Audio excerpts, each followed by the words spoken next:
Hi guys, and welcome back to the Urban Butchery Channel. Now today's show is being presented to you from the Somerset Levels in Somerset, England.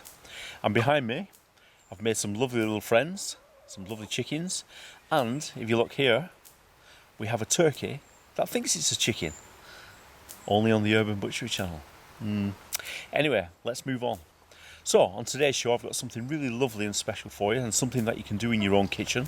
It is an oxtail. Now I'm going to show you how to trim it, how to cut it, and how to tie it up as well.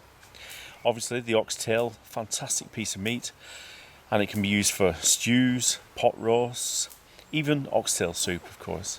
So without further ado, let's move over to the butcher's kitchen. Bottoms up, heads down, let's crack on.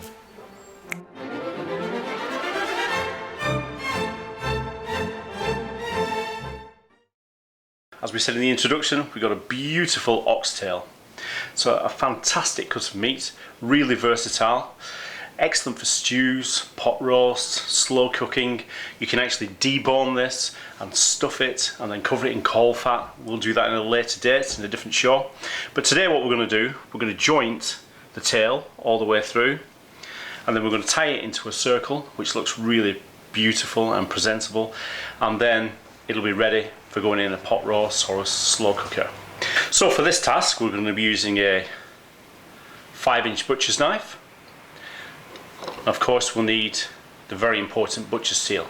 So before we start we'll do a little bit of edge maintenance, and if anybody would like to know how to use a steel, then please look at one of my other videos which I did earlier on. So first of all we're going to have to remove this excess fat off here. What we do, hand here, knife in front, and we'll push away from ourselves to make sure that our hand is very safe. So we're just going to trim this off nice and gently. We don't want to go too deep with this. Just like that. We just go down and down until we start seeing the meat. We want to leave as much meat with the tail as possible. As you can see here, the meat is starting to show, so we don't want to go any deeper than that. And then that's that for that side. Actually just take that little bit off there. That's lovely. You don't want to take all the fat off. Of course fat is taste, and this will add to the flavour when it goes into our slow cooker. So we just remove that little bit of fat there. Turn it over onto the other side. Start to remove that fat. Very therapeutic, this job. We are going to remove a little bit of meat there, just a little bit of scraggy end, but that won't go to waste. We'll trim that off after and we'll put it in our slow cooker. Trim a little bit more off, and that's roughly about it. You don't really need to take much more than that off, really. So let's get to jointing this. If you look here, the slaughterman has kindly broken the tail to put it into the bag. Now we're not going to joint this little part here. Actually I might just joint these two joints here, but this we're going to take away, but we're not going to waste that. We'll put that into the slow cooker as well. So we'll just break that through, and if you can see we've got these white pieces of cartilage here going through there. Just work our way down. There we go, there's another one, there's another one. So that's where we're going to break this through. So we'll just cut this through here and remove that. We'll just pop that to one side for the moment. Now the best way to do these, you could start to cut it through from the top, but it is much easier if you turn the tail the other way around, which is from this angle. Now we're going to start with the small ones first, and then we're going to work our way up through the big joints. So normally these joints, you'll see the white cartilage here, and normally you cut just a little bit above, and then you should get the joint straight away. Let's give it a go. There you go. Isn't that beautiful? Just pop that to one side. So remember, there's the cartilage a little bit above. It doesn't matter if you don't get it first time, just have a root around until you find it. So there's the white cartilage, and through we go, nice and straight. And again, there's the cartilage, a little bit above, nice and straight through. So we'll continue to do this. As you see, the joints are getting bigger. Look at that beautiful meat there. Isn't that wonderful? Beautiful and full of taste, full of flavour. Hard working muscle, so it will need long cooking. But you will see the benefits of that, and you certainly will taste the benefits. Now when it gets to a little bit big, when the tail gets a little bit larger, it's a little bit harder to find the joint sometimes because it's not totally apparent if you look. So you're going to have to go by distance, really. So I can see there's a bit of a lump there, there's a bit of a lump there, a bit of a lump there. So there's the lump, so we're going to go a bit there, just a bit over, and through we go. See that? Pop that there. Same again. It's the lump there. So a little bit above and through. Now this is easy to do in your own kitchen, easy to do at home. You could get the butcher to prepare this, but why? You know, why not do it yourself? You know, get involved. Get involved in butchery. It's fantastic. Okay, here's your next cut. See, I've missed that there. So we'll look around. And there it is, it's a little bit further above. And that's it. So what we're going to have to do now, we're going to put this into a circle. So we'll put the large on the outside, and then fill it in the middle with the smaller pieces. So pop that there, pop that in, and that one in, and that one in.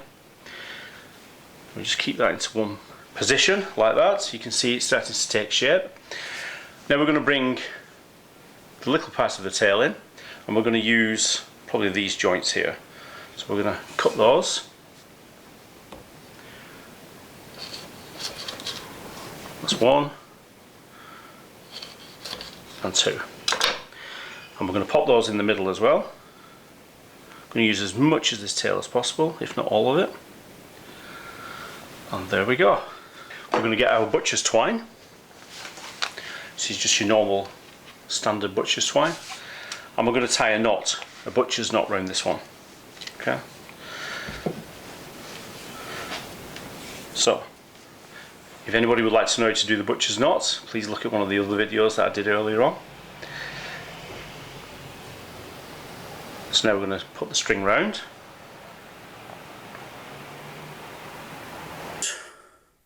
We're going to do our butcher's knot. So once over, twice over, through the loop, pull together, and then I'm going to slide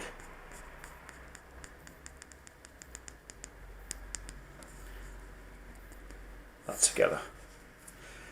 Then we're going to do our security knot, like so, and that should keep it into place. And cut the string. Okay, so we've put the one string round there just to keep it all in place, and now just a little added extra, we're going to put a couple of strings across the top, and then it's easier to handle, and we'll keep it all in one piece. So we take our butcher's twine,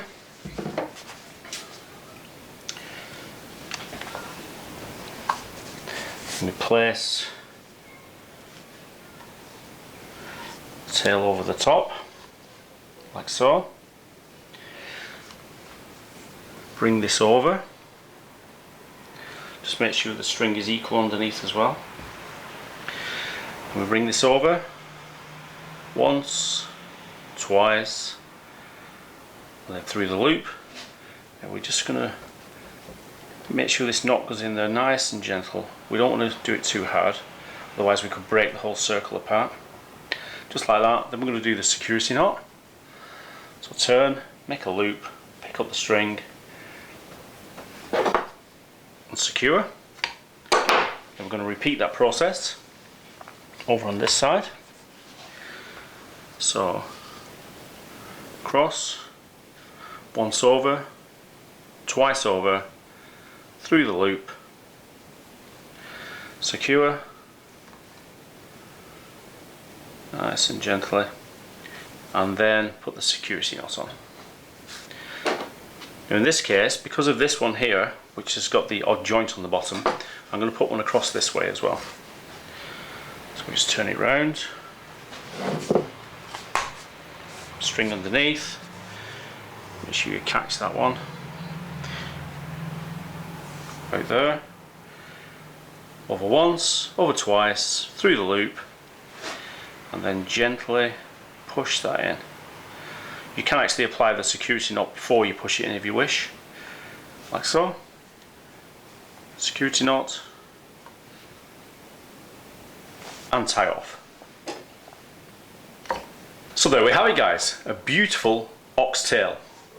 Let me just give you a bit of a recap what we did. We trimmed all the fat off the oxtail. We then took the thin part of the tail off the end of the oxtail. We then turned the oxtail over. We checked for the joints. Remember, when you cut in the joint, you can see the white cartilage, and just a bit above the cartilage, then cut. We worked our way up through the oxtail. We then placed the oxtail in a circle.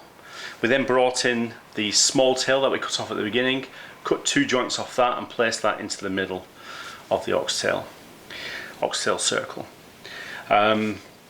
We then took our butcher's twine and put some strings around it to keep it in place, and now that is ready to go into the stock pot or into the slow cooker. I hope you enjoyed that video. If you did, then press the subscribe button. Leave your questions in the box below and I'll try and answer them the best that I can. So, from the chickens and the turkey that thinks it's a chicken, we'll catch you next time on the Urban Butchery Channel. Skills for life.